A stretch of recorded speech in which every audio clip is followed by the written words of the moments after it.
Pasca ditetapkannya Peggy Setiawan sebagai tersangka kasus kematian Vina dan Eki, teka-teki tragedi berdarah 8 tahun lalu itu pun terasa semakin rumit. Sejak diperlihatkan ke publik oleh pihak kepolisian, Peggy yang disebut-sebut sebagai otak pembunuhan Vina dan Eki terus membantah dan membela diri bahwa dirinya bukan pembunuh Vina dan Eki. Kemunculan Peggy pun memicu sejumlah pihak tiba-tiba mengklaim dirinya menjadi saksi pembunuhan Vina dan Eki. Satu persatu muncul orang-orang yang menyebut Peggy adalah pelaku pembunuhan Vina. Namun dari pihak Peggy juga bermunculan orang-orang yang membela Peggy. Polisi telah memeriksa 3 orang saksi yang merupakan teman Peggy. Tak hanya itu, Saka Tatal, salah satu pelaku yang kini telah bebas, juga mengeluarkan pernyataan mencengangkan. Saka menyebut Peggy yang ditangkap berbeda dengan Peggy yang masuk dalam daftar pencarian orang. Tapi yang Peggy yang sekarang ditangkap itu beda jauh sama yang difoto yang ditunjukkan oleh pihak kepolisian. Lantas, kesaksian manakah yang akan membuka tabir kematian Vina? Benarkah ada sosok Peggy lain selain Peggy Setiawan? Tim TV One mengabarkan. Kerja di Bandungnya saya lupa namanya, ke rumahnya, bikin rumahnya Pak Aceng. Saya di sana cuma 1 minggu. Pas gajian tanggal 27 Agustus 2016, saya pulang nggak peta. Saya ngomong sama Peggy, Arman, Ibnu sama Robi, sampai udah angkot datang. Saya naik, yang nganter Robi, Ibnu sama si Peggy. Tanggal berapa kan? Itu tanggal berapa kan? Tanggal 27 Agustus. Jam? Tahun 2016. Jamnya? Sekitar jam 8 saya naik angkot. Di Bandung ya? Iya. Ya, memang banyak kesaksian yang muncul ke permukaan, baik saksi yang memang sudah dihadirkan di tahun 2016 ataupun walaupun tidak di persidangan ya, dalam arti diminta keterangan di tahun 2016 dan juga saksi yang baru muncul di tahun 2024. Lantas bagaimana ini pihak kepolisian bisa meramu kesaksian ini dan juga membuka tabir kematian Vina dan juga Eki. Kita akan bergabung dengan beberapa narasumber yang sudah hadir di studio. Ada Irjen Purnawirawan Benny Mamoto, Ketua Harian Kompolnas RI. Assalamualaikum, selamat pagi Pak Benny. Kemudian juga ada Bang Teguh Nasrullah, pakar hukum pidana. Selamat pagi, assalamualaikum Pak Nasrullah. Waalaikumsalam warahmatullahi wabarakatuh. Selamat Baik, pagi. kemudian juga bergabung bersama kami Bang Tony RM, kuasa hukum dari saksi-saksi atau Peggy. Selamat pagi. Baik, nampaknya masih terus kita coba hubungi dan nanti akan bergabung bersama kami. Saya mau ke Pak Benny dulu. Pak Benny, kalau melihat ini kan banyak sekali saksi yang muncul ke permukaan begitu ya, baik yang di tahun 2016 sudah berbicara begitu kepada pihak kepolisian ataupun yang baru muncul di 2024 ini. Lantas sebenarnya apakah ini tidak semakin membingungkan juga pihak kepolisian? Akhirnya pihak kepolisian harus meramu seperti apa keterangan saksi-saksi ini, Pak? Ya, yang jelas bikin bingung publik. Iya, betul. Ya, itu pasti. Dulu. Kalau pihak kepolisian, semua saksi yang muncul, bukti yang muncul akan diklarifikasi. Akan di cross check dengan bukti yang lain atau saksi yang lain. Bicara masalah alibi. Ya. Peggy di sana, siapa saksinya? Di sini mengatakan enggak, Peggy di TKP, siapa saja saksinya? Nanti tentunya dikaitkan dengan bukti-bukti yang lain, termasuk HP. HP itu ada teknik namanya seldam. Ketika orang berada di satu tempat, saya dengan Pak Nasrullah, ini titiknya sama ini, handphonenya. Contohnya itu. Kemudian juga jejak digital. Kemudian juga medsos. Medsos ini menjadi penting. Misalkan, dia nggak tahu soal geng motor, jejak digitalnya ada di Instagram dia dan sebagainya. Inilah yang dilakukan Polri saat ini. Tentunya kita mengapresiasi upaya penasihat hukum untuk mencari kebenaran dengan mencari saksi-saksi yang baru, yang belum diperiksa dulu. Kemudian Polri juga memeriksa tambahan pendalaman saksi yang dulu pernah muncul. Ini penting, contohnya yang tidak dihadirkan di pengadilan dipertanyakan. Kenapa enggak masalahnya apa, alasannya apa. Oleh sebab itu ada beberapa pihak yang mengajukan perlindungan ke LPSK untuk yang bersangkutan nanti dapat perlindungan sehingga ketika menyampaikan keterangannya nanti tidak merasa terancam, tidak merasa tertekan Seperti itu. Iya, baik. Kita juga sudah bergabung bersama kita melalui sambungan daring ada Bang Tony RM selaku kuasa hukum dari Peggy ya? Peggy dan juga saksi-saksi. Peggy dan juga saksi lainnya. Bang Tony, selamat pagi. Selamat pagi. Baik, Bang Tony, kalau kita lihat sejauh ini ada perang kesaksian nih antara yang kemudian menguatkan alibi Peggy dan juga ada yang kemudian membantah alibi tersebut. Nah, salah satu upaya hukum dari Peggy kan kabarnya mau mengajukan pra peradilan agar kemudian masih makin menguatkan nih status Peggy sebagai terperiksa dan juga tersangka saat ini. Sudah sampai mana? Karena kabarnya mau pra peradilan tapi belum terdengar lagi begitu langkahnya. Pra peradilan ya? Ya. Ya. Jadi insya Allah minggu ini ya akan diajukan pra peradilan. Ya. Jadi memang kalau saksi-saksi kita ini bukan mengada-ngada ya. Kami bukan mengada-ngada.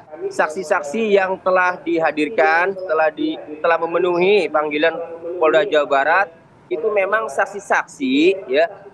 Mereka orang lugu, orang kampung, orang polos ya, yang tidak mengerti proses hukum, tetapi karena mereka memang mengetahui pada saat kejadian 27 Agustus 2016 Peggy berada di Bandung bersama mereka bekerja, sehingga mereka menyampaikan yang sebenarnya ya. Nah, kemudian mengenai pra peradilan, mudah-mudahan minggu ini ya, karena memang sudah cukup, sudah bukti-buktinya juga sudah kuat, ya, sudah kumpulkan semua, maka insya Allah minggu ini akan segera diajukan gugatan pra peradilan. Begitu. Baik, Bang Tony, selain juga upaya pra peradilan, kalau kita menyoroti mengenai kesaksian yang belakangan muncul, ada saksi dari Mel-Mel, kemudian juga di tahun 2016 ada saksi AF begitu ya. Bagaimana Anda meyakinkan, karena saksi-saksi ini bisa mematahkan argumentasi Anda dan juga saksi-saksi lain yang dihadirkan yang meringankan untuk Peggy? Ya, saksi-saksi selain yang dihadirkan sebenarnya ada lagi, Bu, ya. Ada lagi saksi-saksi lain. Nah, nanti akan kami ajukan di persidangan baik di pra peradilan maupun ya kalau sampai terpahitnya sampai lanjut ya penyidikan ini ya mungkin sampai ke persidangan. Bukan, Bang Tony, maksud saya adalah saksi-saksi seperti saksi AF dan juga saksi Mel-Mel yang pernyataannya justru menyudutkan Peggy, gitu, memberatkan Peggy. Saksi AF dan Mel-Mel. Iya, terus maksudnya apa, Bu, pertanyaannya? Ya, ini apa tanggapan Anda selaku kuasa hukum Peggy melihat keterangan saksi AF dan Mel-Mel yang bisa memberatkan Peggy? Ya, kalau saksi AF, kami sudah mempunyai argumentasinya, Bu. AF itu, ya, pada tahun 2016, dalam putusan pengadilan, tidak ada kesaksian AF dalam putusan pengadilan. Yang ada adalah kesaksian Rudiana, di mana keterangannya mengutip dari keterangan AF. Perihal Rudiana sebagai ayah korban Muhammad Rizky mendapatkan informasi keberadaan para pelaku itu dari AF. Namun AF itu dalam pernyataannya hanya melihat kejadian itu dari jarak 100 meter malam ketika ia sedang membeli rokok atau minuman di warung itu. Setelah para gerombolan kelompok motor itu menyerang, melempari, AF kabur karena ketakutan. Dari mana AF bisa mengenali satu persatu wajah pelaku? Itu sejalan ya. Argumentasi saya ini sejalan dengan putusan pengadilan ya, bahwa AF ini hanya menunjukkan orang-orang yang suka nongkrong yang orang-orang kelompok motor yang dicurigai sebagai pelaku itu suka nongkrong di tempat tersebut. Nah, atas dasar itu kemudian ayahnya Muhammad Rizky atau Pak Rudiana itu langsung mengamankan pelaku. Setelah diamankan muncul 11 pelaku, kemudian tidak ada satupun ya dari 11 pelaku 8 yang sudah diputus itu tidak ada satupun mengarah ke ciri-ciri Peggy Setiawan. Setelah putus, 8 terdakwa kemudian menjalani hukuman 7 seumur hidup, 1 8 tahun, ya Bu. Kemudian ditindaklanjuti oleh Polda Jawa Barat setelah rame dengan 3 DPO itu, Andi, Dani, dan Peggy alias Terong. Dengan ciri-ciri yang sudah disebutkan itu, terutama rambutnya keriting tinggal di Banjarwangun. Nah, lalu AF menghubungkan, setelah ditangkap, menghubungkan antara Peggy Setiawan dengan yang dia katakan, itu dapat kami patahkan, bukan karena sejak awal, kalau AF mengetahui Peggy Setiawan itu terlibat, mungkin AF sudah dituangkan keterangannya mengarah ke Peggy Setiawan. Baik. Itu. Jadi yang ini Peggy alias Terong saja, itu muncul bukan dari AF.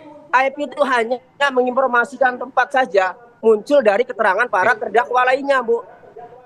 Itu. Oke, baik. Terima kasih Bang Tony. Kita akan mau ke Bang Nasrullah dulu untuk menganalisa ini. Baik. Bergantian dulu ya Bang ya. Bang Nasrullah, kalau kita lihat kedudukan kesaksian dari AF ini seberapa kuat. Kalau kita lihat tadi dulu pada saat persidangan hanya diikuti pernyataannya. Pada saat ini kemudian muncul kembali. Nah, bagaimana kemudian kedudukan itu, Bang? Jadi gini, saya ingin mengatakan bahwa pertama, pra-peradilan itu boleh saja diajukan.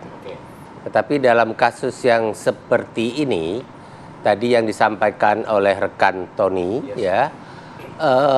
agak sulit hakim pra-peradilan mengabulkan. Ini kan gini, yang mau pra-peradilankan mengenai apa? Apakah cara penangkapan, tata cara dan prosedur penangkapan, tata cara dan prosedur penahanan, atau tata cara prosedur penetapan seorang tersangka? Itu harus dibedakan, tidak bisa disatukan. Tidak, kan itu semua bisa diperadilankan dari masing-masing poin. Bisa sekaligus semua kan. Nah, persoalannya adalah kalau terkait tidak cukup bukti untuk menetapkan seorang tersangka, itu yang diperadilankan, maka kan tadi ada keterangan yang disampaikan oleh rekan Tony itu bahwa kan ada saksi-saksi lain. Ya, yang melihat Peggy tidak di Cirebon. Ya, dalam sistem peradilan kita itu sudah masuk tahap pembuktian di persidangan nanti. Bukan di pra-peradilan. Ya, boleh saja kalau memang bisa dibuktikan di depan hakim pra-peradilan bahwa ketika ditetapkan sebagai tersangka tidak cukup bukti. Nah, misalnya kalau sudah ada 2 orang saksi atau ada keterangan ahli atau dikaitkan dengan alat bukti lain, dari sisi penyidik cukup bukti. Hakim cenderung menganggap ya sudah cukup bukti. Yang dalil Anda kemukakan itu adalah nanti dalil pembuktian di depan sidang pengadilan. Anda punya hak mengajukan saksi-saksi yang memberatkan dan meringankan. Nah, sekarang sebenarnya kalau saya melihat, maaf Pak Benny ya, mungkin ini ranah Bapak yang ngomong ya, ada ruang sebenarnya dari masyarakat yang telah ditetapkan oleh sistem hukum kita. Sebenarnya tim penyidik, tim penasihat hukum bisa melaporkan juga kepada Wasidik. Laporan atas penanganan penyidikan ini untuk digelar di dalam internal kepolisian terlebih dahulu. Situ ada Propam, ada Irwasda, kan kalau ini di Polda, kemudian ada bidang hukum, Bidkum ya, ada tim resersenya, ada ahli yang dihadirkan.